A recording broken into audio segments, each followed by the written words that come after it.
Good evening and welcome. So today I'm going to be talking about A Complete Unknown, which is about Bob Dylan. Timothy Chalamet, I absolutely adore this guy. I think he's just a generational talent. I think he's just a fantastic talent.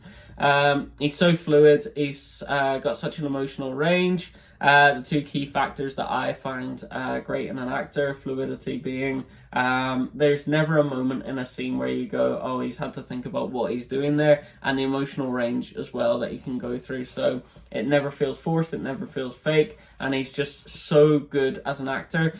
Various different films I suggest in watching him in is Beautiful Boy, which I watched recently, Call by My Name, I believe it's called, Dune 2. So there's various different films that you can watch him in, and I would highly recommend watching this film. Now, I do watch a lot of my films on Prime now, just because I am a father. I am your father. And that is... I'm able to watch it, I'm able to stream it, I'm able to pause it to feed the baby. Actually, feeding the baby is the best part of being able to watch the film, because she's content drinking the bottle and I am content watching the film. So yeah, Complete Unknown I watched during the weekend and I just thought it was fantastic. I thought it was really well done. Interesting concept of this unknown artist, complete unknown, Bob Dylan, rocking up and meeting his idol and singing a song where everyone's like, oh my god, this guy's a genius. He's like 20, 21, and his star just seems to shine straight away, and it seems to just go very far. Obviously, he's the only artist that has ever won a Nobel Prize in literature. So I really enjoyed the film. I think Timothy Chalamet is an absolute brilliant actor.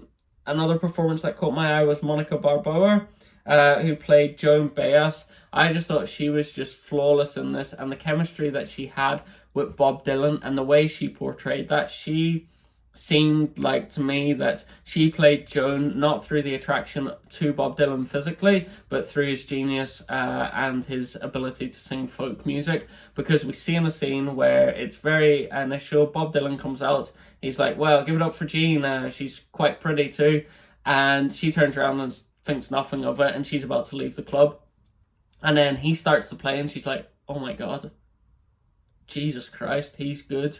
And then he keeps singing and she's like, fucking hell, he's a talent, he is.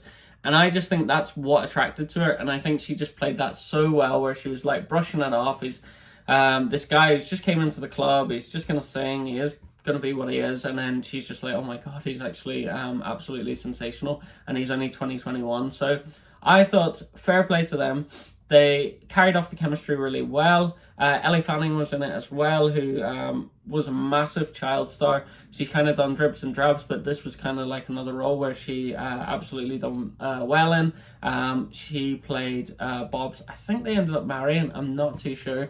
But yeah, I just thought it was a really good show. Complete Unknown, so essentially what it goes from is Bob Dylan, this little unknown artist, meets his idol, sings a song in front of him. Peter Siegel, who's played brilliantly by Ed Norton's like, we need to get this kid, we need to sort him out. So they start to show Bob Dylan around New York. He becomes famous, he gets the record deal, he gets this 10 grand check where he's like buzzing about it. But he never seems to spend an exorbitant amount of money. He has this motorbike that he has consistently, he has these clothes that he wears day to day. And it just seems like he lives for the music, and I thought that was a great portrayal of Bob Dylan. For 2 hours, we never got an insight into what he's like, what his downfalls are like, what his vices are. We just got this character that was just focused on his music, just an absolute genius, and we got to listen to a lot of his songs. And it shows the story of Bob Dylan going from folk to electric, and the kind of uproar that this caused, especially at the Newport Folk Festival, where he played every year. People were like standing ovation, thinking, that's God. And then they had the infamous 1965 Judas shout, where he moved to electric. And yeah, it's just a phenomenal little show. I really enjoyed it. I think people will enjoy it. It's 2 hours long, but it seems like a kind of journey that you're going on, where I always like these journeys. I love Walk the Line. I love Bohemian Rhapsody, where you go from little unknown artist to global megastar. But the difference between this and them two is that for Walk the Line. You get to see Joaquin Phoenix and Reese Witherspoon, absolutely sensational performances. Their love story, so you get to see Johnny Cash rise to fame, have an affair, get deep into drugs, always want to be in love with this other woman, can't marry her, she's married, she has a divorce, she doesn't want to get married again, she had a horrific time, I think she's been married like twice before, and he goes, just marry me. And it's this great little scene, but you get to see the ups and downs of Johnny Cash, and then his final thing is Folsom Prison Blues. He plays at Folsom Prison. It's a sellout record. It's like one of the highest selling albums, and we end there.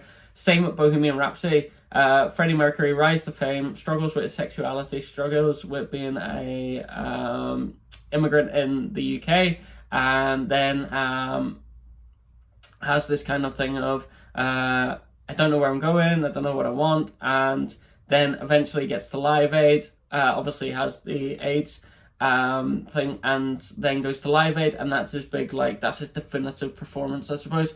And it's just not like that at all. It's just basically, this guy's a genius, he wanted to go to Electric, let's see the uproar of it. So I thought it was a fantastic show, really enjoyed it, and yeah, I would highly recommend it, and recommend watching more Timothy Chalamet performances, or even interviews. He's very funny in the interviews. So thank you for watching.